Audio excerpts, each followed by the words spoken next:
I have known about Dolly Parton since the days when you used to come on this show with Porter Wagner. But you are hotter now than you've ever been in this business. Am I right? Well, I'm working harder now. Well, what do you think did it? Well, I mean, what do you think was the turning point? Well, I think hard work for one thing, and then, too, not long ago, I just changed management. I went with Katz Gallon Cleary, Sandy Gallon out of L.A. I know Sandy. Yeah, sure. Sandy's great, and the whole firm is. And they have just really taken an interest in my career, and they're just really trying to promote the things that they believe I want to do and believe I'm capable of doing. So I'm enjoying it. I love the fans, so I should. I've been with them for about 4 months. I've been home 8 days in 4 months. 8 days in 4 months? You do work hard. Yeah, but I enjoy it. That's one of the great things about it. I do enjoy it. I'd hate to work like that and not enjoy it. Most of the country people I've had on the show all travel by bus, and they have the buses actually built like they're almost a home. They have every possible thing in them. Do you have something like that? Yeah, I do. In fact, that's really a great way to travel if you're going to travel as much as we do, because I'm really a little bit afraid of flying. I never did really get used to Why are you afraid airplanes. of flying? I'm just chicken, I guess. Well, being from the country, my daddy always said he didn't want to be any farther up than pulling corn or any lower down than digging potatoes. So maybe a little bit of that rubbed off on me. That's very practical. I never heard that, but that's exactly the way I feel about flying. Yeah, I do it but for the convenience, but I do love the bus. I have a little bedroom of my own with hot and cold water and a little bathroom. Then the rest of the group have bunks in the back, and they have their own little bathroom. And then we have a little lounge up front with our own little bathroom. No, there's no bathroom up front. Bus with 3 baths? No. That's a far cry from the old outhouse with the half moon, isn't it? You telling me? Inside outhouses. Now, do you buy that bus? I'm curious about this. Do you buy the bus itself, like a person would buy a car, and then add all those extras? You buy the shell, and then you take it to a custom place where they do the inside for you. There are a number of places. Are they very expensive? They are very expensive. In fact, it costs more to fix the inside of the bus than the bus costs. What is? I have no idea. Does anybody here have an idea? Now, if you're in the business, stay out of it. But does anybody here have an idea what a bus costs? A regular bus like a Greyhound. That's what you got, right? General Motors. What does it cost? What does a bus cost? Well, empty. When I got the bus, which it's about 3 years old now, it cost $60,000 for the shell.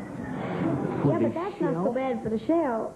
But I think it's probably cost $50,000 or $60,000 inside by the time you get stereo speakers and the whole works. And the 3 Johns, too. I only have 2. I was only kidding about the third one in the lounge because I seemed to be laying real heavy on the fact I wanted everybody to know we had a bathroom. That goes back to all those years when we didn't have an inside bathroom, so I'm proud of it.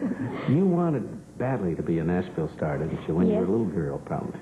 I heard that you sang before you talked. Is that true? Well, that's what my folks say. And when I was 5 years old, I started writing songs, or making up songs. You wrote a song when you were 5? Can you remember any of them? Well, there was one song I wrote about a little doll I had. You know, I'm from a family of 12 kids, and we were just farm folks.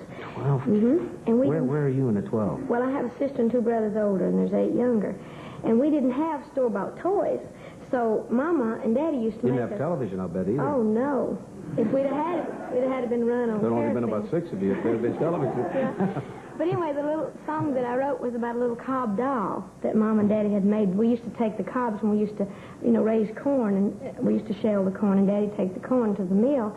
And with the cobs, we made toys. So I had this little doll, and I was very proud of it. And I named it Little Tiny Tassel Top because Mama had put the little corn tassels back on after they dressed the little doll up. So I wrote a song about that. I don't remember exactly what it says now. I have it down, but it's something like, Little Tiny Tassel Top, I love you an awful lot. Big brown eyes. Let's see. No. Cornstalk hair and big brown eyes. How you make me smile. Because Mama had... At age 5, that's pretty darn good. I had a birthday. Oh, come on. That made no that's good. That's terrific. That was just a little kid song, but I used to write a lot of serious stories, even as early as 5 and 6 years old. I used to hear my parents talk about relatives that had been in the war, being killed and crippled in the war. So I used to take all that stuff very serious because I was very aware. So I used to write all these morbid songs of just things I hear them talk about. It goes to show you don't talk about things you don't want your kids to hear. Why are, Dolly, now that you brought it up, why are so many of the country songs, in fact, I'd say better than half of them, are very sad songs? Well, I don't think they're all sad, but I think country people experience a lot of sadness, and they are there just in a silent, quiet place, and they have to feel their sorrow, where like city people can get out and go clubbing and drinking and go out and do, not that you all do that. That's right.